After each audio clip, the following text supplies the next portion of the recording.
In the year 2147, the world was a place of wonder and progress. Humans had achieved what once seemed impossible. Cities floated in the skies, and colonies on distant planets were no longer dreams but realities. Earth itself had changed too.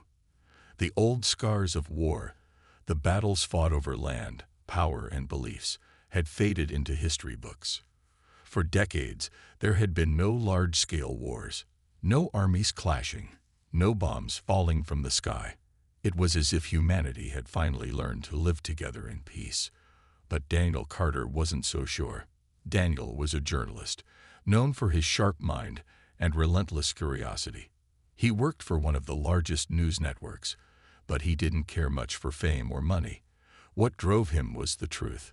He believed that behind every story, no matter how perfect it seemed, there was always something hidden, something people weren't meant to see.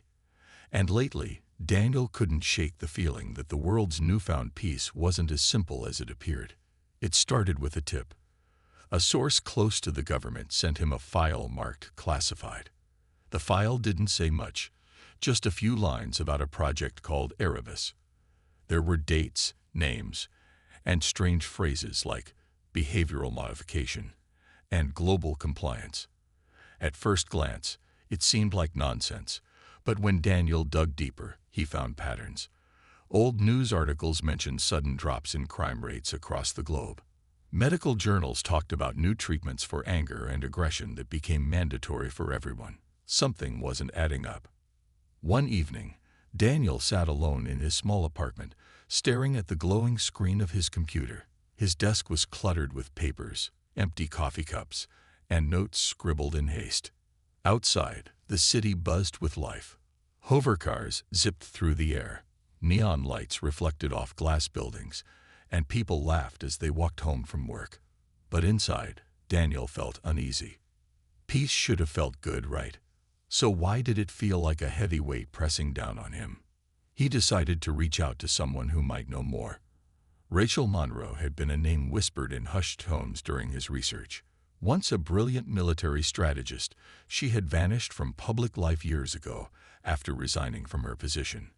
Rumors said she had worked on secret projects for the government before disappearing completely.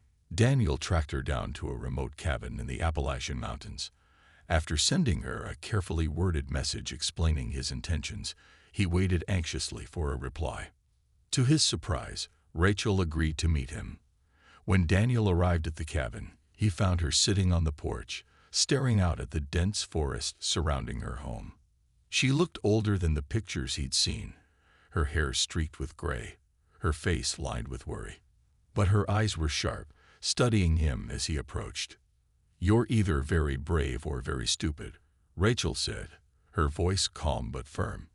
"I'm just trying to understand," Daniel replied, holding up his hands in a gesture of goodwill. "There are things happening that don't make sense. People deserve to know." Rachel sighed and gestured for him to sit. For a moment, neither of them spoke. The only sounds were the rustling leaves and distant chirping of birds. Finally, Rachel leaned forward, her elbows resting on her knees. "What do you think you know?" she asked. Daniel hesitated. How much could he trust her? But he needed answers. "I've heard about Project Erebus," he said slowly. "And I think it's connected to, well, everything. The lack of wars, the drop in crime, the way people seem different." Rachel's expression darkened. "You're playing with fire," she warned.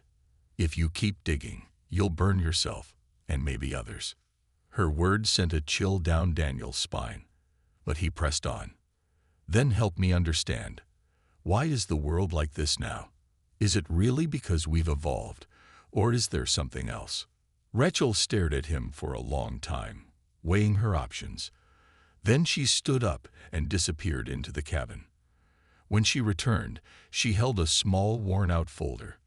"This isn't everything," she said, handing it to him. "But it's enough to give you an idea of what you're dealing with." Rachel watched Daniel closely as he sifted through the folder, his face pale and his hands trembling slightly. She could see the gears turning in his mind. The mix of disbelief and determination etched across his features. It was the same look she'd seen in the mirror years ago, when she first uncovered the truth about Aravis. Back then, she had been young and ambitious, eager to prove herself as a strategist. But what she discovered changed her forever. "You need to understand something," Rachel said, breaking the silence. Her voice was steady, but there was a heaviness to it, like she carried the weight of the world on her shoulders. "This isn't just about stopping wars or reducing crime. It's about control. Complete and total control." Daniel looked up from the papers, his brow furrowed. "Control?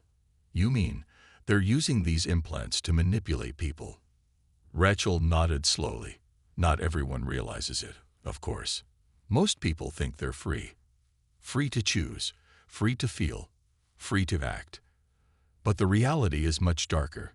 These implants don't just suppress aggression. They dull emotions, blur memories, and make people compliant. They've created a society where no one questions authority because no one wants to question authority." The words hung in the air between them, heavy and suffocating. Daniel felt a knot tighten in his stomach. He wanted to argue, to tell her she was wrong. But deep down, he knew she was speaking the truth. The pieces were starting to fit together. The eerie calmness of the world, the way conflicts fizzled out before they even began, the strange emptiness he sometimes saw in people's eyes. "But why?" Daniel asked finally, his voice barely above a whisper. "Why would anyone do this? Why would they sacrifice freedom for this?" Rachel sighed and leaned back in her chair, staring off into the distance. "Because fear drives people to do desperate things.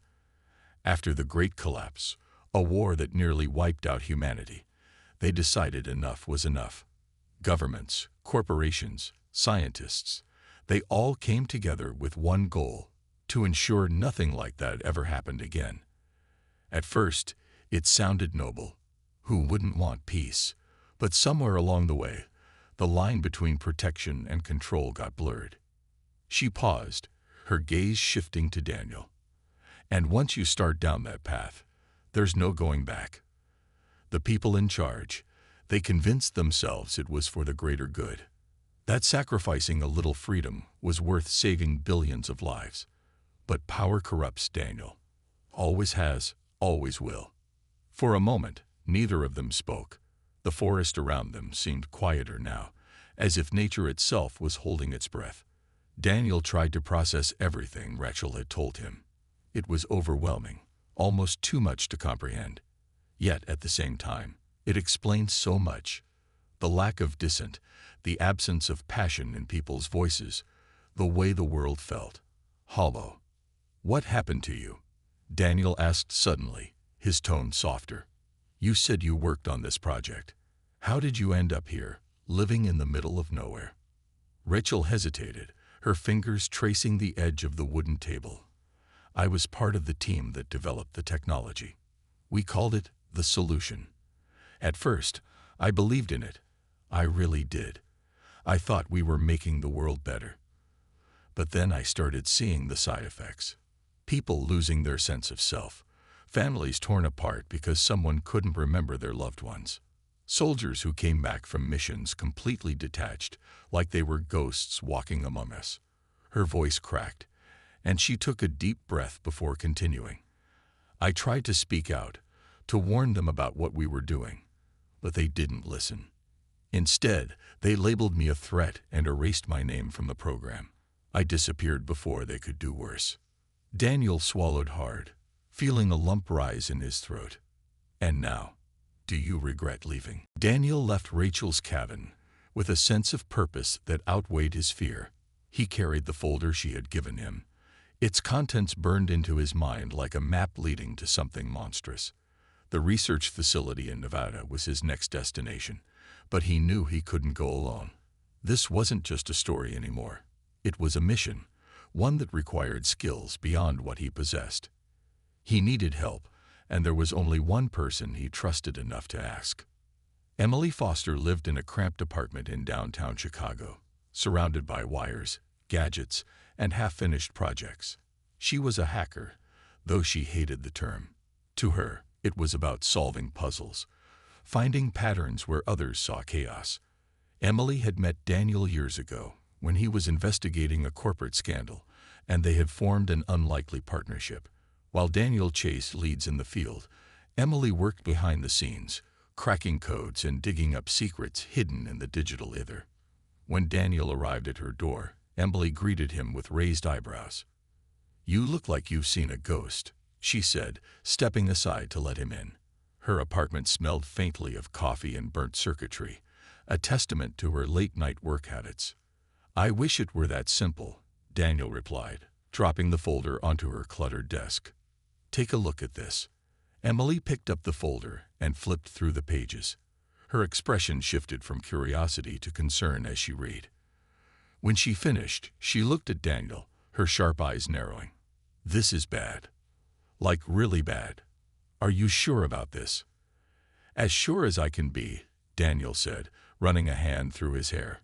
"Rachel Monroe gave me this. She used to work on the project.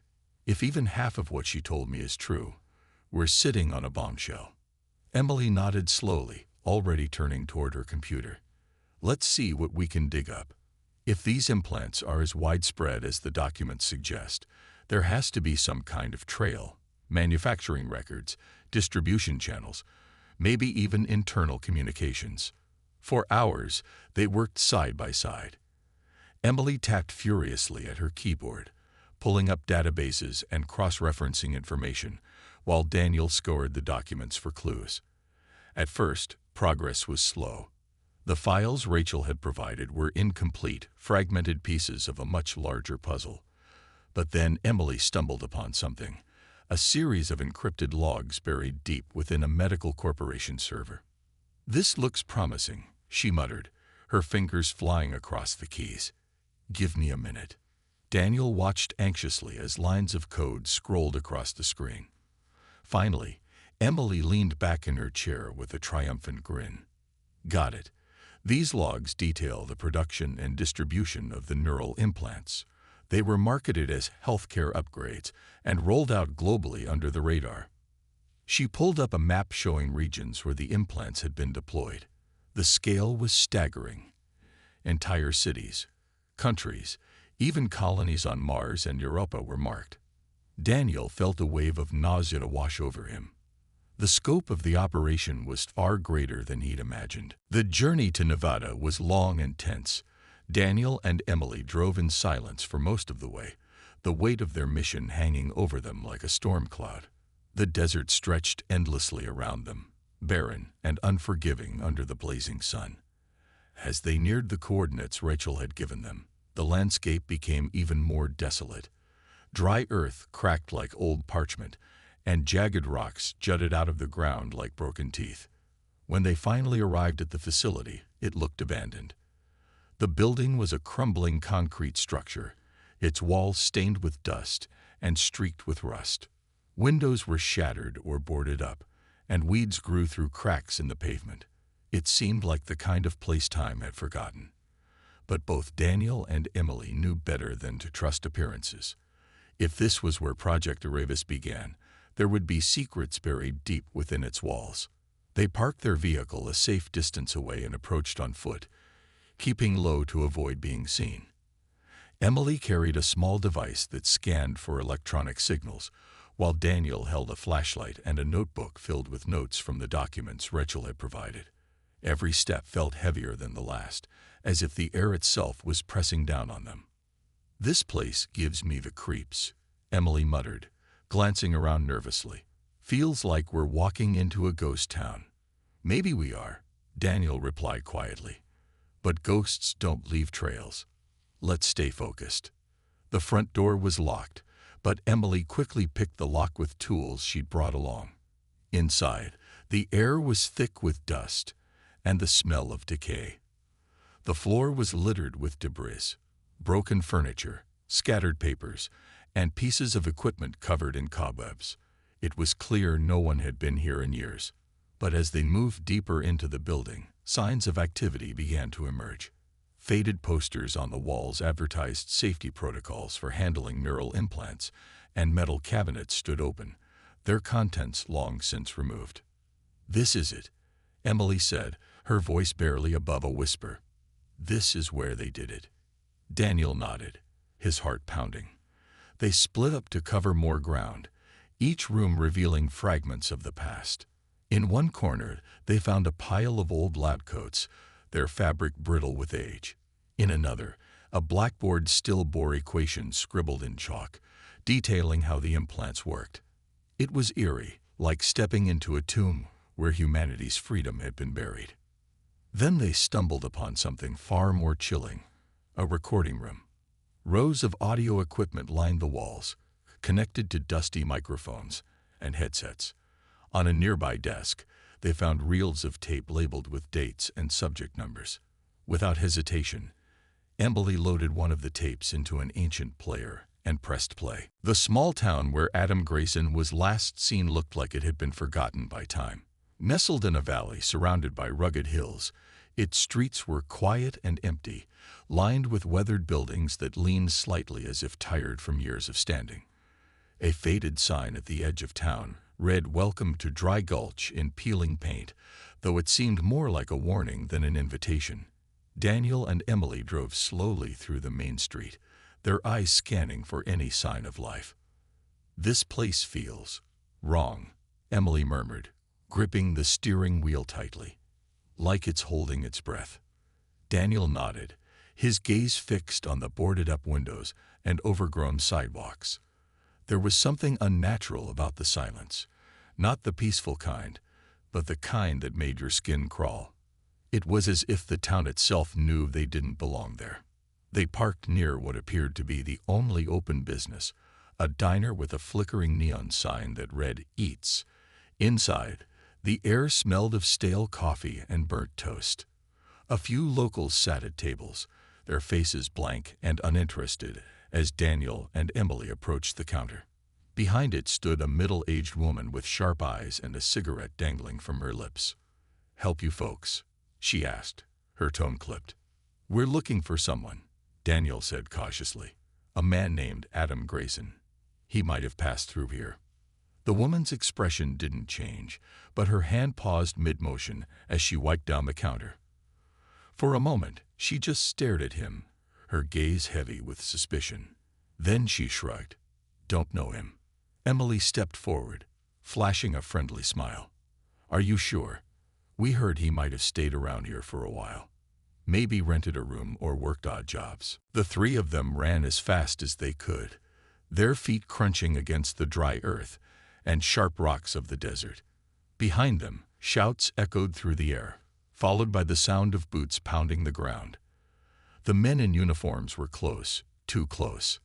Daniel clutched the prototype implant tightly in one hand while Emily held onto her tablet, determined not to lose the evidence they had worked so hard to gather.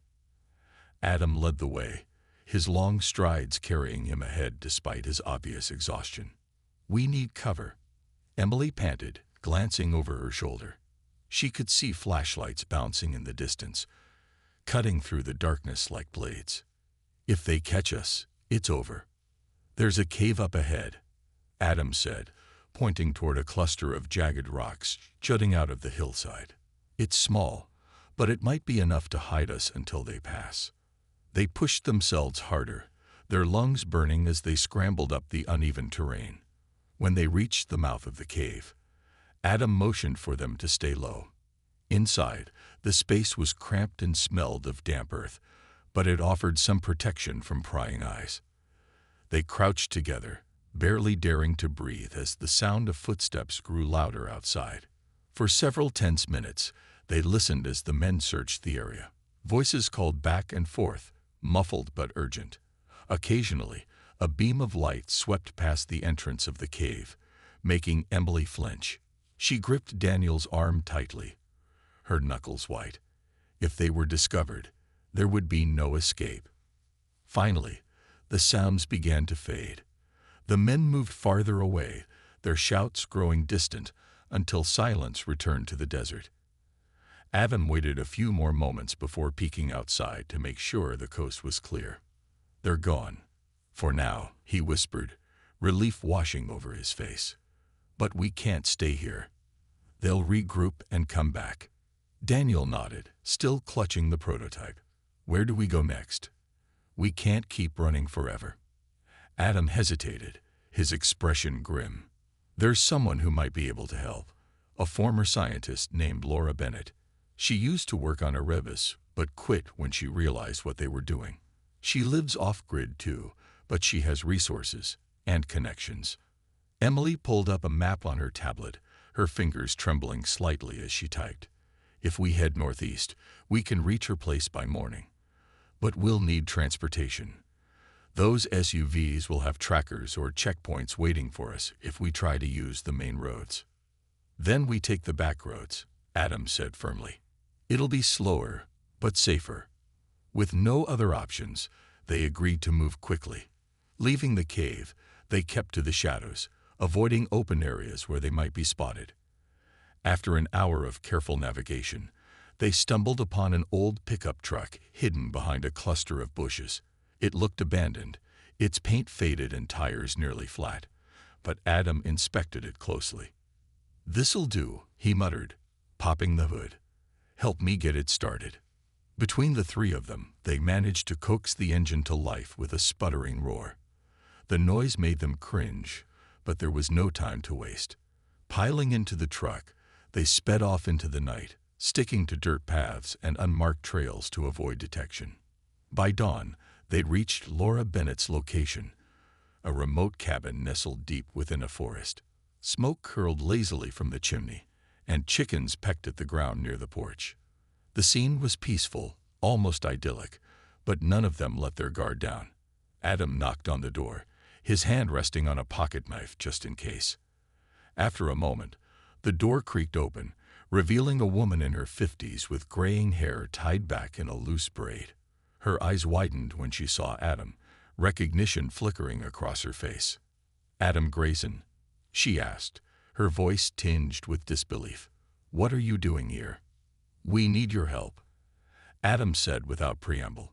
"Things are getting worse. They're hunting anyone connected to Erebus." The sound of engines grew louder as two black SUVs skidded to a stop outside the cabin. The syndicate had arrived, and with them came an aura of menace that made the air feel heavy. Daniel, Emily, Adam, and Laura stood together in the small living room, their weapons ready but their hearts pounding. They knew they were outnumbered, outgunned, and running out of time. "They'll try to breach the front door first," Laura whispered, her voice steady despite the tension gripping them all. "We need to hold them off long enough for the upload to finish." Adam nodded, positioning himself near the window. He peeked cautiously through the blinds, watching as several men dressed in tactical gear poured out of the vehicles. Their faces were hidden behind helmets, and their movements were precise, calculated. These weren't ordinary soldiers. They were professionals trained to eliminate threats without hesitation. 5, maybe 6 of them, Adam muttered, his grip tightening on the shotgun. "They're spreading out.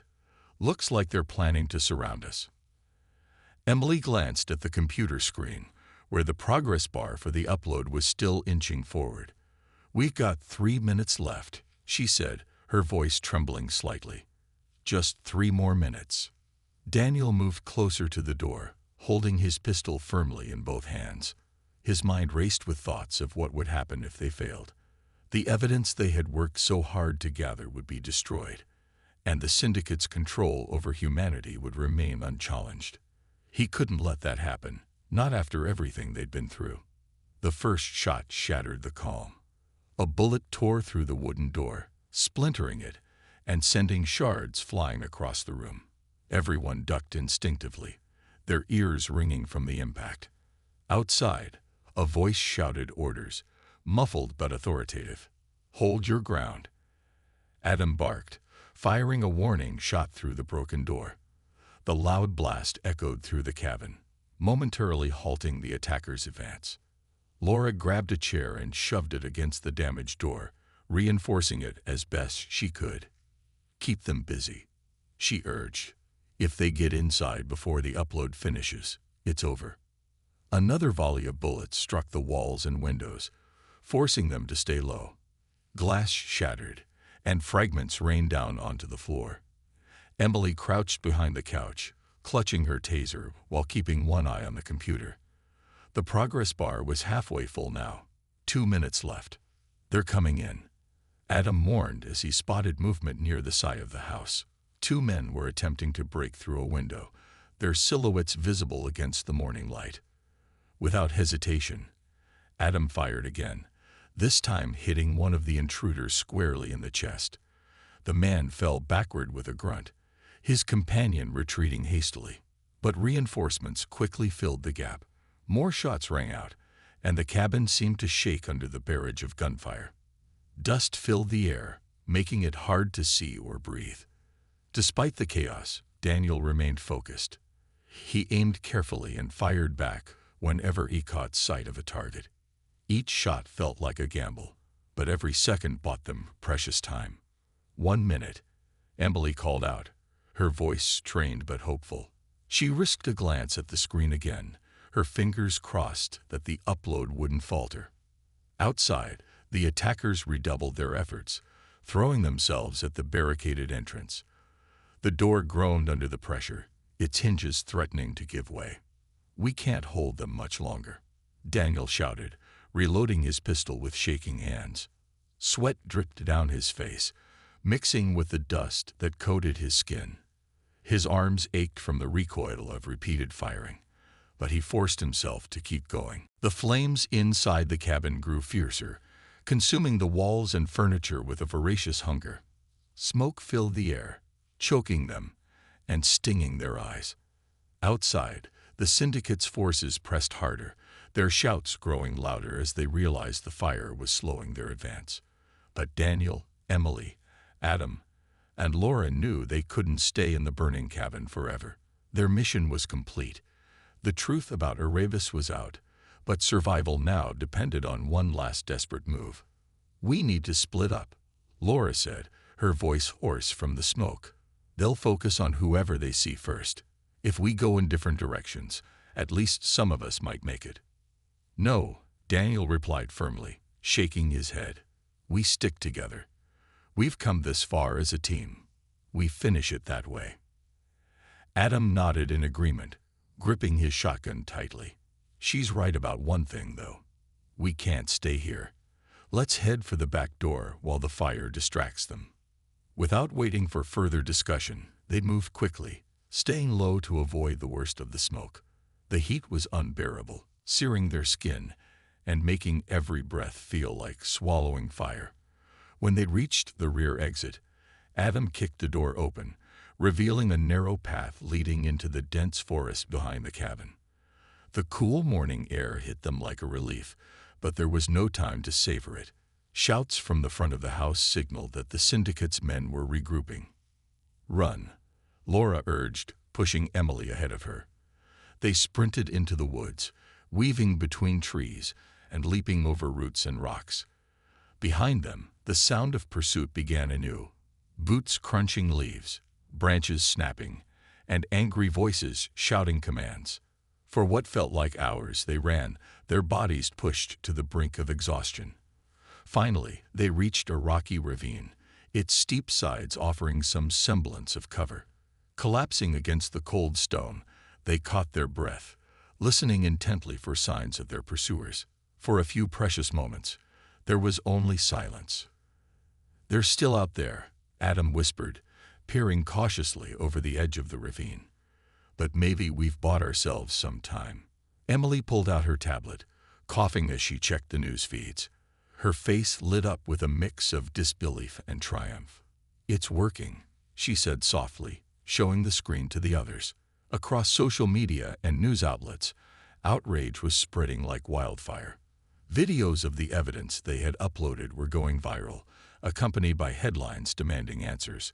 Governments and corporations tied to the syndicate were being called out, their names dragged into the spotlight. Laura smiled weakly, leaning back against the rock wall. "People are waking up," she murmured. "Whether we survive or not. We did it." Daniel nodded, his chest heaving as he tried to steady his breathing. He looked at each of them. Emily, whose tech skills had cracked open secrets hidden for decades. Adam, who had risked everything to escape Erebus and fight back, and Laura, whose knowledge and bravery had given them a fighting chance. They weren't soldiers or heroes in the traditional sense, but they had done something extraordinary. As dawn broke over the horizon, painting the sky in shades of orange and pink, the sounds of pursuit faded into the distance. Whether the syndicate had decided to retreat or regroup elsewhere, they couldn't be sure. What mattered was that they had survived. For now. Weeks later, the world was a very different place. Protests erupted in cities across the globe, with millions taking to the streets to demand justice. Governments scrambled to distance themselves from the syndicate, arresting high-ranking officials linked to Project Erebus. Corporations involved in manufacturing the implants faced lawsuits and public backlash. People everywhere were removing the devices, reclaiming their emotions, memories, and individuality. Daniel sat alone in a small apartment, watching the news unfold on a flickering screen. His body still bore the scars of their final stand. Burns on his arms, bruises from running through the forest. But none of that compared to the weight of what they had achieved. Humanity wasn't perfect, and neither was he. But for the first time in years, people were free to choose, to feel anger, sadness, joy, and love without someone else pulling the strings. There was a knock at the door, pulling him from his thoughts.